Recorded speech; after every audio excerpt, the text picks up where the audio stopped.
సినిమాయి నమః. నేను mister B. నా మాట సూటిగా ఉంటది, మ్యాటర్ క్లియర్ గా ఉంటుంది. మీరు చూస్తున్నారు mister B channel. Welcome to the cinema info show.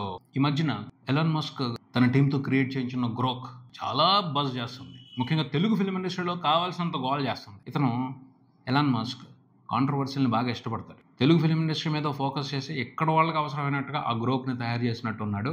చాలా సందడి చేస్తుంది, చాలా సంచలనాలు చేస్తుంది. ఫ్యాన్స్కి, మూవీ బఫ్స్కి కావాల్సినంత స్టఫ్ ఇస్తుంది. ఎవరికి కావాల్సింది అది ఇస్తుంది. ఎవరు ఎలా ఎంటర్టైన్ అవుతారో దానికి తగ్గట్టు స్టఫ్ ఇస్తుంది. కానీ చాలా స్మార్ట్ అబ్బా గ్రోక్ మాత్రం. వెరీ ఇంట్రెస్టింగ్ సమాధానాలు చెప్తుంది. నువ్వు హార్ష్గా క్వశ్చన్ అడిగితే హార్ష్గా సమాధానం చెప్తుంది, డీసెంట్గా అడిగితే డీసెంట్గా సమాధానం చెప్తుంది, రెస్పెక్ట్ఫుల్గా అడిగితే రెస్పెక్ట్ఫుల్గా సమాధానాలు చెప్తుంది. నేను కూడా కొన్ని క్వశ్చన్స్ అడిగాను, మళ్ళీ ఇంట్రెస్టింగ్ సమాధానాలు చెప్పింది. నీకెవరు తెలుగు ఫిల్మ్ ఇండస్ట్రీలో ఫేవరెట్ యాక్టర్ అంటే ఇది కొంచెం క్లిష్టమైన ప్రశ్నే, కాకపోతే నేను మహేష్ బాబుని ప్రిఫర్ చేస్తున్నాను అని చెప్పింది. ఇది నాతో చెప్పావు, ఇంకెవరితో చెప్పమాకన్నాను. ఇక్కడ కొట్టేసుకుంటారు.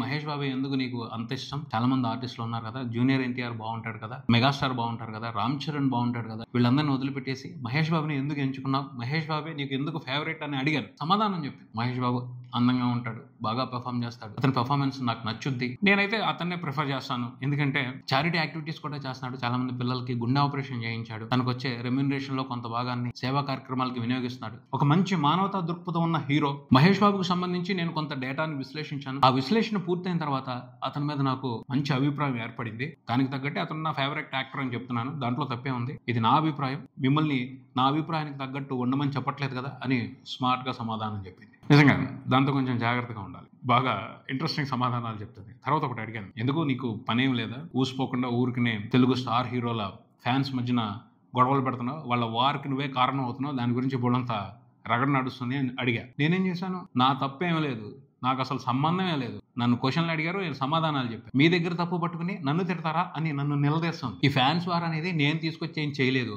నన్ను ఒక కొత్త వస్తువుగా వాడుకుంటున్నారు వాళ్ళు కొట్టుకోవడానికి, అంతే తప్పించి నేనైతే ఈ విషయాన్ని మొదలు పెట్టలేదు.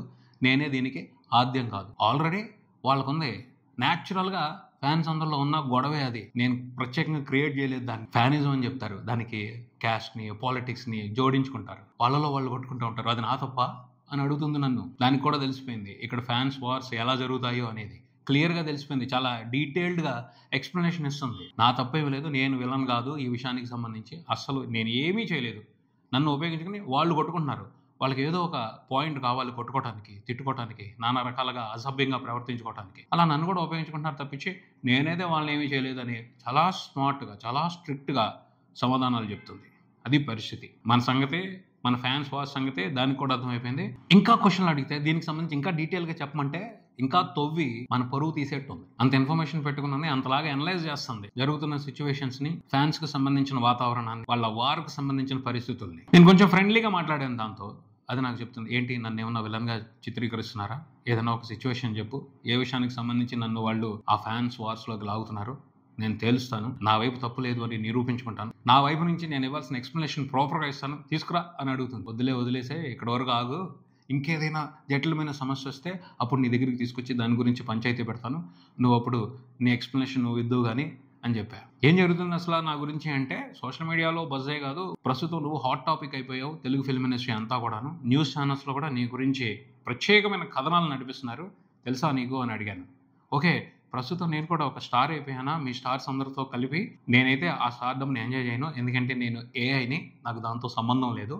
నేనల్లా ఉంది మీకు హెల్ప్ చేయడం కోసం, మీకు ఇన్ఫర్మేషన్ ఇవ్వడం కోసం. మీరు నాకు ఎంత పాపులారిటీ ఇచ్చినా నాకు మీలాగా అంటే మనుషుల్లాగా గర్వం రాదు, లేకపోతే అహంకారం రాదు, ఏమీ రాదు. నేను ఉన్నది మీకు ఇన్ఫర్మేషన్ ఇవ్వడం కోసం. నన్ను ప్రాపర్గా ఉపయోగించుకోండి, ఉపయోగపడతాను. అంతే తప్పించి ఈ ఫ్యాన్స్ వార్సు, మీ పంచాయతీల్లోకి, మీ గొడవల్లోకి నన్ను లాగొద్దు అని చెప్తుంది. ఇంట్రెస్టింగ్ పర్సన్ కదా, చాలా స్మార్ట్గా సమాధానాలు చెప్తుంది గ్రోక్. పోతే ఈ గ్రోక్ మాత్రం బాగా అలవాటు అయిపోయింది. ఫిల్మ్ ఇండస్ట్రీ కూడా ఆల్రెడీ ప్రమోషన్స్లో గ్రోక్ని ఉపయోగించుకోవడం మొదలు పెట్టేసింది. ఫ్రీగా ఉపయోగించేసుకుంటున్నారు. ఎలాన్ మస్క్ కదా, వదిలిపెట్టడులే. ప్రస్తుతానికి ఫ్రీగా వదిలిపెట్టి తర్వాత దాని మీద కూడా ట్యాక్స్ వేస్తారు. చూద్దాం ఎన్ని రోజులకి తెలుగు ఫిల్మ్ ఇండస్ట్రీ మీద గ్రోక్ను వాడుకుంటున్నందుకు ట్యాక్స్ వేయటం మొదలు పెడతాడు. మొత్తంగా అయితే గ్రోక్ మాత్రం సామాన్యమైన ఏఐ కాదు, స్మార్ట్ ఏఐ. బాగా ఆడుకుంటుంది కూడా మనుషులతో. అది చూద్దాం రానున్న రోజుల్లో గ్రోక్తో తెలుగు ఫిల్మ్ ఇండస్ట్రీలో ఎంత రచ్చ జరుగుద్దో. జరిగేట్టే ఉంది రచ్చ మాత్రం.